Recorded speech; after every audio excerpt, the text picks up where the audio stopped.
న్యాయాధిపతులు 6వ అధ్యాయము. ఇశ్రాయేలీయులు యెహోవా దృష్టికి దోషులైనందున యెహోవా 7 ఏండ్లు వారిని మిద్యానీయులకు అప్పగించెను. మిద్యానీయుల చెయ్యి ఇశ్రాయేలీయుల మీద హెచ్చాయను గనుక వారు మిద్యానీయుల ఎదుట నిలవలేక కొండలోనున్న వాగులను, గుహలను, దుర్గములను తమకు సిద్ధపరచుకొనిరి. ఇశ్రాయేలీయులు విత్తనములు విత్తిన తరువాత మిద్యానీయులను, అమాలేకీయులను, తూర్పున నుండివారును తమ పశువులను, గుడారములను తీసుకొని మిడతల దండంత విస్తారముగా వారి మీదికి వచ్చి వారి ఎదుట దిగి గాజాకు పోవునంత దూరము భూమి పంటను పాడుచేసి ఒక గొర్రెను గాని, ఎద్దును గాని, గాడిదను గాని, జీవన సాధనమైన మరి దేనిని గాని ఇశ్రాయేలీయులకు ఉండనీయలేదు. వారును వారి ఒంటెలను లెక్కలేకయుండెను. దేశమును పాడు చేయుటకు వారు దానిలోనికి వచ్చిరి.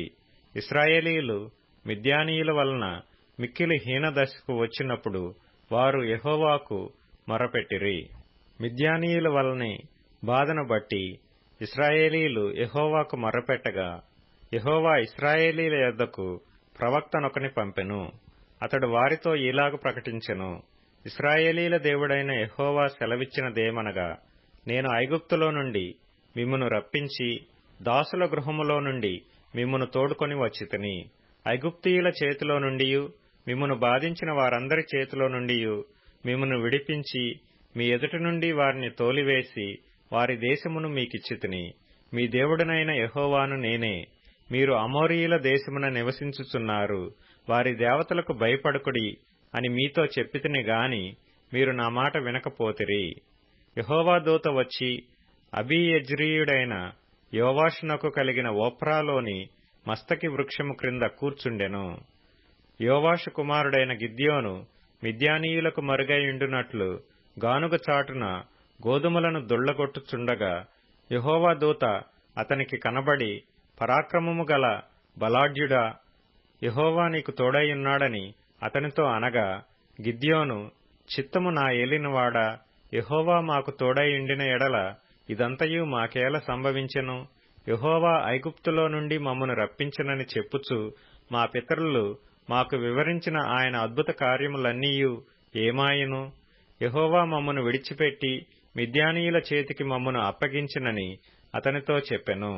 అంతట యెహోవా అతని తట్టు తిరిగి బలము తెచ్చుకొని వెళ్లి మిద్యానీయుల చేతిలో నుండి ఇశ్రాయేలీయులను రక్షింపుము, నిన్ను పంపినవాడను నేనే అని చెప్పగా, అతడు, చిత్తము నా ఏలినవాడా, దేని సహాయము చేత నేను ఇశ్రాయేలీయులను రక్షింపగలను? నా కుటుంబము మనష్షే గోత్రములో ఎన్నిక లేనిదే. నా పితరుల కుటుంబములో నేను కనిష్ఠుడనై ఉన్నానని ఆయనతో చెప్పెను. అందుకు యెహోవా, అయిననేమి, నేను నీకు తోడైయుందును గనుక ఒకే మనుష్యుని హతము చేసినట్లు మిద్యానీయులను నీవు హతము చేయుదువని సెలవిచ్చెను. అందుకతడు, నా ఎడల నీకు కటాక్షము కలిగిన ఎడల నాతో మాట్లాడుచున్నవాడవు నీవే అని నేను తెలుసుకొనున్నట్లు ఒక సూచన కనుపరచుము. నేను నీ యొద్దకు వచ్చి నా అర్పణమును బయటికి తెచ్చి నీ సన్నిధిని దానిని పెట్టు వరకు ఇక్కడ నుండి వెళ్ళకుమీ అని వేడుకొనగా, ఆయన, నీవు తిరిగి వచ్చు వరకు నేను ఉండెదనెను. అప్పుడు గిద్యోను లోపలికి పోయి ఒక మేకపిల్లను, తూమెడు పిండితో పొంగని భక్ష్యములను సిద్ధపరచి ఆ మాంసమును గంపలో ఉంచి అది వండిన నీళ్లను కుండలో పోసి ఆయన కొరకు ఆ మస్తకి వృక్షము క్రిందికి దానిని తీసుకొని వచ్చి దగ్గర ఉంచగా, దేవుని దూత ఆ మాంసమును పొంగని భక్ష్యములను పట్టుకొని రాతిమీద పెట్టి నీళ్లు పోయమని అతనితో చెప్పెను. అతడాలాగు చేయగా యెహోవా దూత తన చేతనున్న కర్రను చాపి దాని కొనతో ఆ మాంసమును ఆ పొంగని భక్ష్యములను ముట్టినప్పుడు అగ్ని ఆ రాతిలో నుండి వెడలి ఆ మాంసమును పొంగని భక్ష్యములను కాల్చివేసెను. అంతటా యెహోవా దూత అతనికి అదృశ్యమాయెను. గిద్యోను ఆయన యెహోవా దూత అని తెలుసుకొని, అహహా, నా ఏలినవాడా యెహోవా, ఇందుకే గదా నేను ముఖాముఖిగా యెహోవా దూతను చూచితినెను. అప్పుడు యెహోవా, నీకు సమాధానము, భయపడకుము, నీవు చావవని అతనితో సెలవిచ్చెను. అక్కడ గిద్యోను యెహోవా నామమున బలిపీఠము కట్టి దానికి యెహోవా సమాధానకర్త యను పేరు పెట్టెను. నేటి వరకు అది అబీయెజ్రీయుల ఓఫ్రాలో ఉన్నది. మరియు ఆ రాత్రియందే యెహోవా నీ తండ్రి కోడెను అనగా 7 ఏండ్ల రెండవ ఎద్దును తీసుకొని వచ్చి నీ తండ్రి కట్టిన బయలు యొక్క బలిపీఠమును పడగొట్టి దానికి పైగానున్న దేవతాస్తంభమును నరికివేసి తగిన ఏర్పాటుతో ఈ బండకొనను నీ దేవుడైన యెహోవాకు బలిపీఠము కట్టి ఆ రెండవ కోడెను తీసుకొని వచ్చి నీవు నరికిన ప్రతిమ యొక్క కర్రతో దహనబలి నర్పించుమని అతనితో చెప్పెను. కాబట్టి గిద్యోను తన పనివారిలో 10 మందిని తీసుకొని వచ్చి యెహోవా తనతో చెప్పినట్లు చేసెను. అతడు తన పితరుల కుటుంబమునకును ఆ ఊరి వారికిని భయపడినందున పగలు దానిని చేయలేక రాత్రివేళ చేసెను. ఆ ఊరివారు వేకువనే లేచినప్పుడు బయలు యొక్క బలిపీఠము విరుగగొట్టబడి ఉండెను.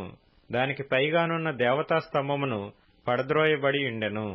కట్టబడిన ఆ బలిపీఠము మీద ఆ రెండవ ఎద్దు అర్పింపబడి ఉండెను. అప్పుడు వారు ఈ పని ఎవరు చేసినదని ఒకనితోనొకరు చెప్పుకొనుచు విచారణ చేసి వెదకి యోవాషు కుమారుడైన గిద్యోను ఆ పని చేసినట్టు తెలుసుకొనిరి. కాబట్టి ఆ ఊరి వారు నీ కుమారుడు బయలు యొక్క బలిపీఠమును పడగొట్టి దానికి పైగానున్న దేవతాస్తంభమును పడద్రోసిన గనుక అతడు చావవలెను, వానిని బయటికి తెమ్మని యోవాషుతో చెప్పగా, యోవాషు తనకు ఎదురుగా నిలిచిన వారందరితో, మీరు బయలు పక్షముగా వాదింతురా, మీరు వాని రక్షించుదురా? వాని పక్షముగా వాదించువాడు ఈ ప్రొద్దుననే చావవలెను. ఎవడో వాని బలిపీఠమును విరగగొట్టెను గనుక వాడు దేవత అయినందున తన పక్షమును తానే వాదించవచ్చును. ఒకడు తన బలిపీఠమును విరగగొట్టినందున అతనితో బయలు వాదించుకొననిమ్మని చెప్పి ఆ దినమున అతనికి యెరుబ్బయలను పేరు పెట్టెను. మిద్యానీయులందరును అమాలేకీయులందరును తూర్పు వారందరును కూడివచ్చి నది దాటి యెజ్రెయేలు మైదానములో దిగగా యెహోవా ఆత్మ గిద్యోనును ఆవేశించెను. అతడు బూర ఊదినప్పుడు అబీయెజెరు కుటుంబపు వారు అతని యొద్దకు వచ్చిరి. అతడు మనష్షీయులందరి యొద్దకు దూతలను పంపగా వారును కూడుకొని అతని యొద్దకు వచ్చిరి. అతడు ఆషేరు, జెబూలూను, నఫ్తాలి గోత్రముల వారి యొద్దకు దూతలను పంపగా వారును కూడిన వారిని ఎదుర్కొనుటకు వచ్చిరి. అప్పుడు గిద్యోను, నీవు సెలవిచ్చినట్లు నా చేత ఇశ్రాయేలీలను రక్షింపనుద్దేశించిన ఎడల నేను కళ్లమున గొర్రెబొచ్చు ఉంచిన తరువాత నేల అంతయు ఆరియుండగా ఆ గొర్రెబొచ్చు మీద మాత్రమే మంచుపడు నెడల నీవు సెలవిచ్చినట్లు ఇశ్రాయేలీలను నా మూలముగా రక్షించదవని నేను నిశ్చయించుకుందునని దేవునితో అనెను. అలాగున జరిగెను. అంతట ప్రొద్దుట లేచి ఆ బొచ్చును పిడిచి నీళ్లతో పాత్ర నిండు వరకు ఆ బొచ్చు నుండి మంచును పిండెను. అప్పుడు గిద్యోను, నీ కోపము నా మీద మండనీయకము, ఇంకొక మారే ఆ బొచ్చు చేత శోధింప సెలవిమ్ము. నేల అంతటి మీద మంచు పడియుండగా ఆ బొచ్చు మాత్రమే పొడిగా ఉండనిమ్మని దేవునితో అనగా ఆ రాత్రి దేవుడు అలాగున చేసెను. నేల అంతటి మీద మంచు పడినను ఆ బొచ్చు మాత్రమే పొడిగా నుండెను. న్యాయాధిపతులు 7వ అధ్యాయము. అప్పుడు యెరుబ్బయలు అనగా గిద్యోనును అతనితోనున్న జనులందరూ వేకువన లేచి హరోదు బావి యొద్ద దిగగా లోయలోని మోరే కొండకు ఉత్తరముగా మిద్యానీయుల దండుపాళెము వారికి కనబడెను. యెహోవా, నీతోనున్న జనులు ఎక్కువ మంది, నేను వారి చేతికి మిద్యానీయులను అప్పగింప తగదు. ఇశ్రాయేలీయులు నా బాహుబలము నాకు రక్షణ కలుగజేసిననుకొని నా మీద అతిశయించుదురేమో. కాబట్టి నీవు ఎవడు భయపడి వణుకుచున్నాడో వాడు త్వరపడి గిలాదు కొండ విడిచి తిరిగి వెళ్లవలెనని జనులు వినునట్లుగా ప్రకటించుమని గిద్యోనుతో సెలవిచ్చెను. అప్పుడు జనులలో నుండి 22,000 మంది తిరిగి వెళ్లిపోయిరి. 10,000 మంది నిలిచియుండగా యెహోవా, ఈ జనులు ఇంకా ఎక్కువ మంది, నీళ్ల యొద్దకు వారిని దిగజేయుము, అక్కడ నీ కొరకు వారిని శోధించెదను. ఇతడు నీతో కూడా పోవాలెనని నేను ఎవని గూర్చి చెప్పుదునో వాడు నీతో పోవలెను. ఇతడు నీతో కూడా పోకూడదని ఎవని గూర్చి నీతో చెప్పుదునో వాడు పోకూడదని గిద్యోనుతో సెలవిచ్చెను. అతడు నీళ్ల యొద్దకు ఆ జనమును దిగజేసినప్పుడు యెహోవా కుక్క గతుకునట్లు తన నాలుకతో నీళ్లను గతికిన ప్రతివానిని, త్రాగుటకు మోకాళ్ళూని కృంగిన ప్రతివానిని వేరువేరుగా ఉంచుమని గిద్యోనుతో సెలవిచ్చెను. చేతితో నోటికందించుకుని గతికిన వారి లెక్క 300 మంది. మిగిలిన జనులందరూ నీళ్లు త్రాగుటకు మోకాళ్ళూని కృంగిరి. అప్పుడు యెహోవా, గతికిన 300 మనుష్యుల ద్వారా మిమ్మును రక్షించెదను, మిద్యానీయులను నీ చేతికి అప్పగించెదను. జనులందరూ తమ తమ చోట్లకు వెళ్లవచ్చునని గిద్యోనుతో సెలవిచ్చెను. ప్రజలు ఆహారమును బూరలను పట్టుకొనగా అతడు ప్రజలందరినీ తమ గుడారములకు వెళ్లనంపెను గాని ఆ 300 మందిని నిలుపుకొనెను. మిద్యానీయుల దండు లోయలో అతనికి దిగువగా నుండెను. ఆ రాత్రి యెహోవా అతనితో ఇట్లనెను, నీవు లేచి దండు మీదికి పొమ్ము, నీ చేతికి దానిని అప్పగించెదను. పోవుటకు నీకు భయమైన ఎడల నీ పనివాడైన పూరాతో కూడా దండుకు దిగిపొమ్ము. వారు చెప్పుకొనుచున్న దానిని వినిన తరువాత నీవు ఆ దండులోనికి దిగిపోవుటకు నీ చేతులు బలపరచబడునని చెప్పగా అతడును అతని పనివాడైన పూరాయను ఆ దండులోనున్న సన్నద్ధుల యొద్దకు పోయిరి. మిద్యానీయులను అమాలేకీయులను తూర్పువారును లెక్కకు మిడతల వలె ఆ మైదానములో పరుండియుండిరి. వారి ఒంటెలు సముద్ర తీరమందున్న ఇసుక రేణువుల వలె లెక్కలేనివై ఉండెను. గిద్యోను వచ్చినప్పుడు ఒకడు తాను కనిన కలను తన చెలికానికి వివరించుచుండెను. ఎట్లనగా, నేనొక కలగంటిని, అదేమనగా, యవల రొట్టె ఒకటి మిద్యానీయుల దండులోనికి దొర్లి యొక్క గుడారమునకు వచ్చి దాని పడగొట్టి తలక్రిందు చేసినప్పుడు ఆ గుడారము పడిపోయినని చెప్పెను. అందుకు వాని చెలికాడు, అది ఇశ్రాయేలీయుడైన యోవాషు కుమారుడగు గిద్యోను ఖడ్గమే గాని మరేమీయూ కాదు. దేవుడు మిద్యానీయులను ఈ దండంతను అతని చేతికి అప్పగింపబోవుచున్నాడని ఉత్తరమిచ్చెను. గిద్యోను ఆ కల వివరమును దాని తాత్పర్యమును వినినప్పుడు అతడు యెహోవాకు నమస్కారము చేసి ఇశ్రాయేలీల దండులోనికి తిరిగి వెళ్లి, లెండి, యెహోవా మిద్యానీయుల దండును మీ చేతికి అప్పగించుచున్నాడని చెప్పి ఆ 300 మందిని 3 గుంపులుగా చేసి బోరను వట్టి కుండను ఆ కొండలలో దివిటీలను ప్రతివాని చేతికిచ్చి వారితో ఇట్లనెను, నన్ను చూచి నేను చేయునట్లు చేయుడి. ఇదిగో నేను వారి దండు కొట్టకొనకు పోవుచున్నాను. నేను చేయునట్లు మీరు చేయవలెను. నేనును నాతోనున్న వారందరూ బోర్లను ఊదునప్పుడు మీరు దండుపాళెమంతటి చుట్టూ బోర్లను ఊదుచు యెహోవాకును గిద్యోనుకును విజయము అని కేకలు వేయవలెనని చెప్పెను. అట్లు నడిజాము మొదటి కావలివారు ఉంచబడగానే గిద్యోనును అతనితోనున్న 100 మందియు దండుపాళెము కొట్టకొనకు పోయి బోర్లను ఊది తమ చేతులలోనున్న కొండలను పగలగొట్టిరి. అట్లు ఆ 3 గుంపుల వారు బోర్లను ఊదుచు ఆ కొండలను పగలగొట్టి ఎడమ చేతులలో దివిటీలను కుడి చేతులలో ఊదుటకు బోర్లను పట్టుకొని యెహోవా ఖడ్గము గిద్యోను ఖడ్గము అని కేకలు వేసిరి. వారిలో ప్రతివాడును తన చోటున దండు చుట్టూ నిలిచియుండగా ఆ దండు వారందరూ పరిగెత్తుచు కేకలు వేయిచు పారిపోయిరి. ఆ 300 మంది బోర్లను ఊదినప్పుడు యెహోవా దండంతటిలోనూ ప్రతివాని ఖడ్గమును వాని పొరుగువాని మీదికి త్రిప్పెను. దండు సిరేరాతు వైపుననున్న బేత్షిత్తా వరకు, తబ్బాతు నొద్దనున్న అబేల్ మెహోలా తీరము వరకు పారిపోగా నఫ్తాలి గోత్రములో నుండియు ఆషేరు గోత్రములో నుండియు మనష్షే గోత్రమంతటిలో నుండియు పిలిపింపబడిన ఇశ్రాయేలీయులు కూడుకొని మిద్యానీయులను తరిమిరి. గిద్యోను ఎఫ్రాయిమీయుల మన్యదేశమంతటికిని దూతలను పంపి మిద్యానీయులను ఎదుర్కొంటకు వచ్చి బేత్బేరా వరకు వాగులను యొర్దానును వారికంటే ముందుగా పట్టుకొనుడని చెప్పియుండెను గనుక ఎఫ్రాయిమీయులందరూ కూడుకొని బేత్బేరా వరకు వాగులను యొర్దానును పట్టుకొనిరి. మరియు వారు మిద్యాను అధిపతులైన ఓరేబు జేయేబు అను 2 పట్టుకొని ఓరేబు బండ మీద ఓరేబును చంపిరి. జయేబు ద్రాక్షల తొట్టి యొద్ద జయేబును చంపి మిద్యానీయులను తరుముకొని పోయిరి. ఓరేబు జయేబుల తలలను యొర్దాను అవతలికి గిద్యోను నొద్దకు తెచ్చిరి. న్యాయాధిపతులు 8వ అధ్యాయము. అప్పుడు ఎఫ్రాయిమీయులు గిద్యోనుతో, నీవు మా ఎడల చూపిన మర్యాద ఎట్టిది? మిద్యానీయులతో యుద్ధము చేయుటకు నీవు పోయినప్పుడు మమ్ము నేల పిలవలేదని చెప్పి అతనితో కఠినముగా కలహించిరి. అందుకతడు, మీరు చేసినదెక్కడ? నేను చేసినదెక్కడ?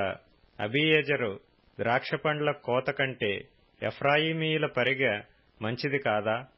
దేవుడు మిద్యానీయుల అధిపతులైన ఓరేబును జయేబును మీ చేతికి అప్పగించెను. మీరు చేసినట్లు నేను చేయగలనా అనెను. అతడు ఆ మాట అన్నప్పుడు అతని మీద వారి కోపము తగ్గెను. గిద్యోనును అతనితోనున్న 300 మందియును అలసటగా నున్నను శత్రువులను తరుముచు యొర్దాను నొద్దకు వచ్చి దాటిరి.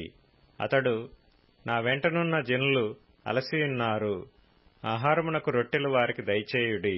మేము మిద్యాను రాజులైన జబహును సల్మున్నాను తరుముచున్నామని సుక్కోతు వారితో చెప్పగా, సుక్కోతు అధిపతులు, జబహు సల్మున్నా అను వారి చేతులు ఇప్పుడు నీ చేతికి చిక్కినవి గనుకన మేము నీ సేవకు ఆహారము ఇయ్యవలనని అడిగిరి. అందుకు గిద్యోను, ఈ హేతువు చేతను జబహును సల్మున్నాను యెహోవా నా చేతికి అప్పగించిన తరువాత నూర్చుకొయ్యలతోనూ కంపలతోనూ మీ దేహములను నూర్చివేయుదునని చెప్పెను. అక్కడ నుండి అతడు పెనూయేలునకు పోయి అలాగుననే వారితోనూ చెప్పగా, సుక్కోతు వారు ఉత్తరమిచ్చినట్లు పెనూయేలు వారును అతనికి ఉత్తరమిచ్చిరి గనుక అతడు, నేను క్షేమముగా తిరిగి వచ్చినప్పుడు ఈ గోపురమును పడగొట్టెదనని పెనూయేలు వారితో చెప్పెను. అప్పుడు జబహును సల్మున్నాయు వారితో కూడా వారి సేనలను, అనగా తూర్పు జనుల సేనలన్నిటిలోనూ మిగిలిన ఇంచుమించు 15,000 మంది మనుష్యులందరూ కర్కోరులో నుండిరి. కత్తిదూయు 120,000 మంది మనుష్యులు పడిపోయిరి.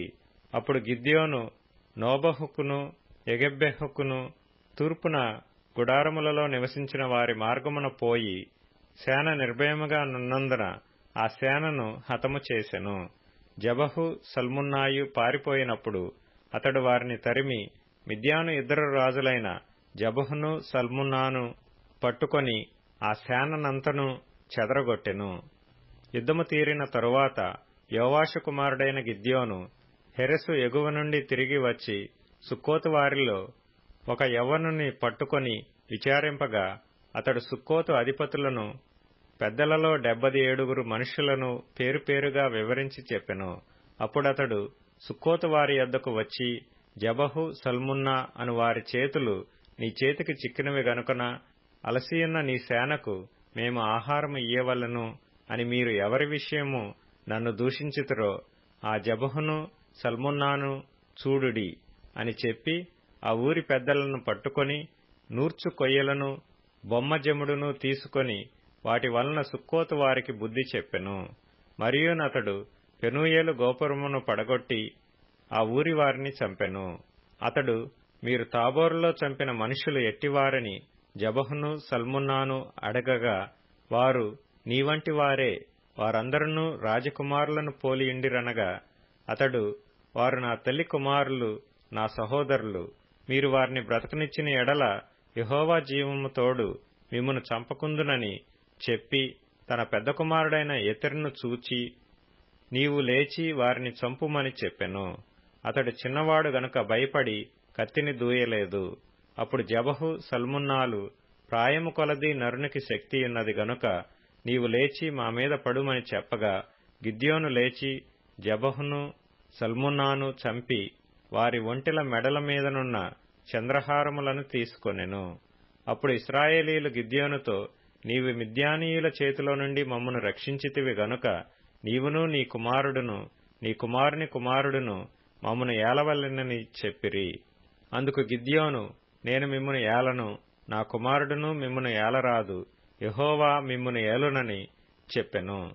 మరియు గిద్యోను, మీలో ప్రతివాడు తన దోపుడు సొమ్ములోనున్న పోగులను నాకియ్యవలెనని మనవి చేయుచున్నానెను.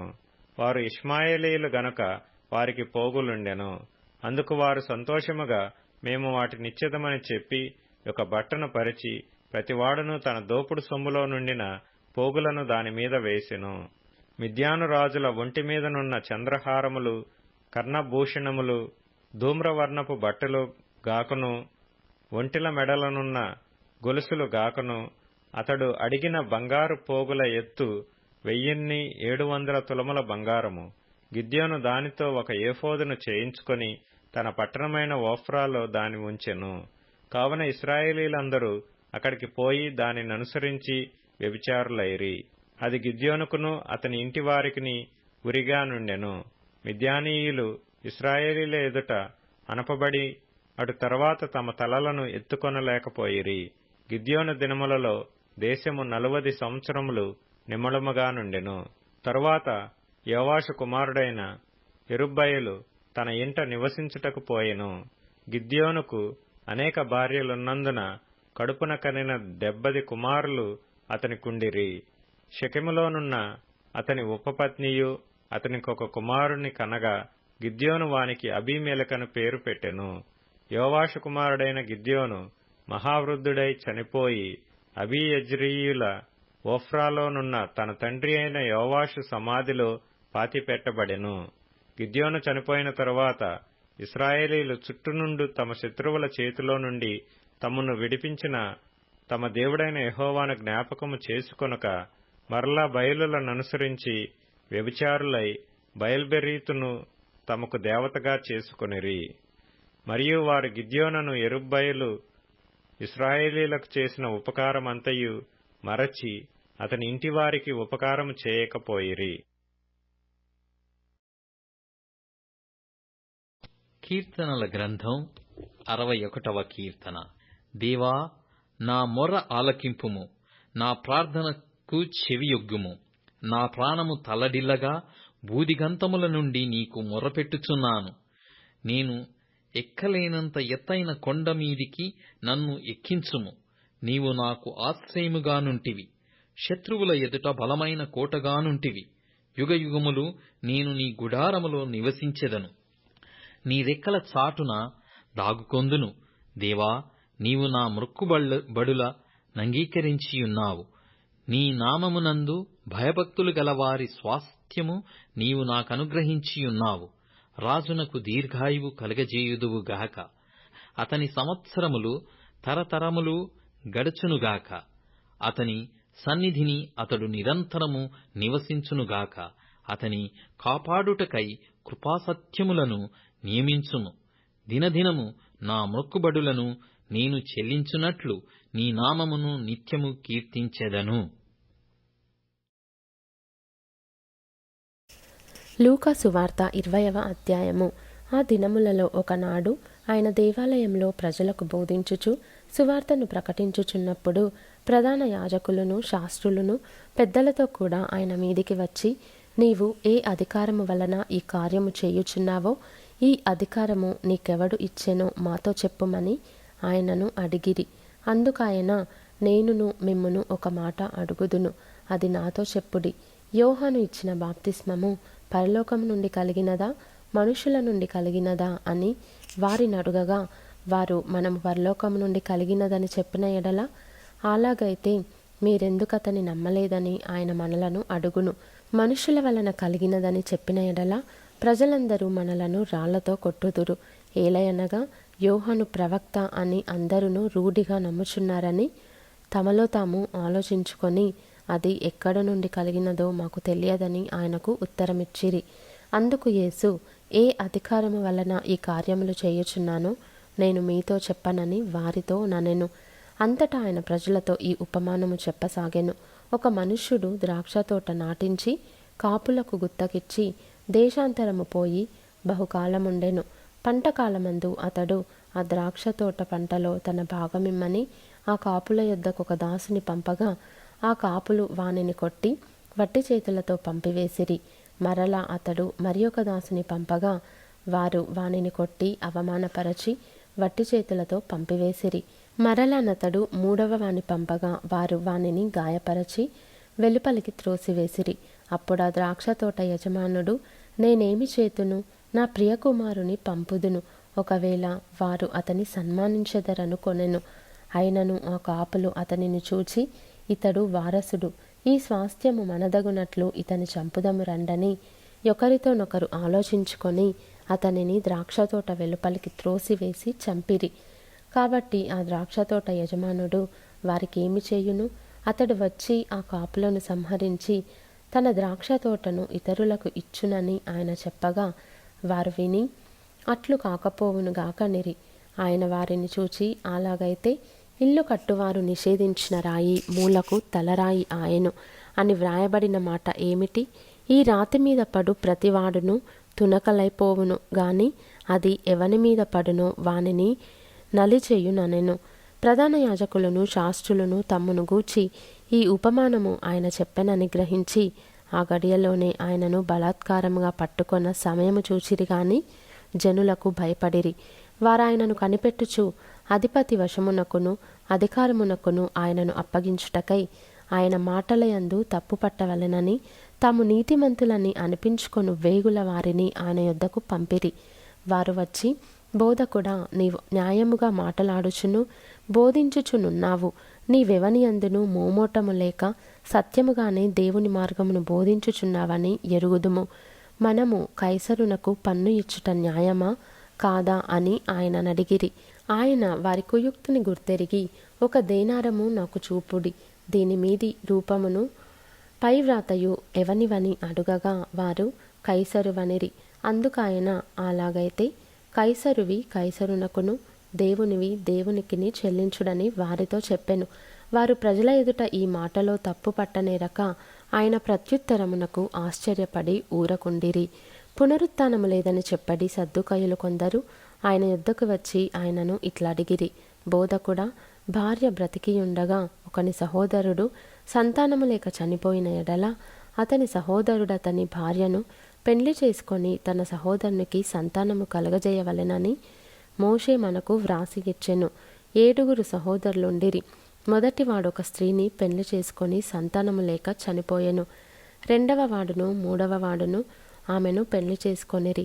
ఆ ప్రకారమే 7 ఆమెను పెండ్లాడి సంతానము లేకయే చనిపోయిరి. పిమ్మట ఆ స్త్రీయు చనిపోయెను. కాబట్టి పునరుత్థానమందు ఆమె వారిలో ఎవనికి భార్యగా ఉండును? ఆ 7 ఆమె భార్యగా ఉండెను గదా అనిరి. అందుకు యేసు, ఈ లోకపు జనులు పెండ్లి చేసుకొందురు, పెండ్లికియ్యబడుదురు గాని పరమును మృతుల పునరుత్థానమును పొందుటకు యోగ్యులని ఎంచబడిన వారు పెండ్లి చేసుకొనరు, పెండ్లికియ్యబడరు. వారు పునరుత్థానములో పాలివారయుండి దేవదూత సమానులను దేవుని కుమారులునై ఉందురు గనుక వారికను చావనేరరు. పొదను గురించిన భాగములో ప్రభువు అబ్రహాము దేవుడనియు ఇస్సాకు దేవుడనియు యాకోబు దేవుడనియు చెప్పుచు మృతులు లేతురని మోషే సూచించెను. ఆయన సజీవులకే దేవుడు కాని మృతులకు దేవుడు కాడు. ఆయన దృష్టికి అందరూ జీవించుచున్నారని వారికి ఉత్తరమిచ్చెను. తరువాత వారాయనను మరేమీయు అడుగ తెగింపలేదు గనుక శాస్త్రులలో కొందరు, బోధకుడా, నీవు యుక్తముగా చెప్పితివనిరి. ఆయన వారితో, క్రీస్తు దావీదు కుమారుడని జనులేలాగు చెప్పుచున్నారు? నేను నీ శత్రువులను నీ పాదములకు పాదపీఠముగా ఉంచు వరకు నీవు నా కుడిపార్శ్వమున కూర్చుండుమని ప్రభువు నా ప్రభువుతో చెప్పెను అని కీర్తనల గ్రంథములో దావీదే చెప్పియున్నాడు. దావీదు ఆయనను ప్రభువని చెప్పిన ఎడల ఆయన ఏలాగో అతని కుమారుడగునని చెప్పెను. ప్రజలందరూ వినుచుండగా ఆయన ఇట్లనెను, శాస్త్రులను గూర్చి జాగ్రత్తపడుడి. వారు నిలువుటంగీలు ధరించుకొని తిరుగగోరుచు సంత వీధులలో వందనములను, సమాజ మందిరములలో అగ్రపీఠములను, విందులలో అగ్రస్థానములను కోరుదురు. వారు విధవరాండ్ర ఇండ్లను దిగమ్రింగుచు మాయవేషముగా దీర్ఘ ప్రార్థనలు చేయుదురు. వారు మరి విశేషముగా శిక్ష పొందుదురని తన శిష్యులతో చెప్పెను.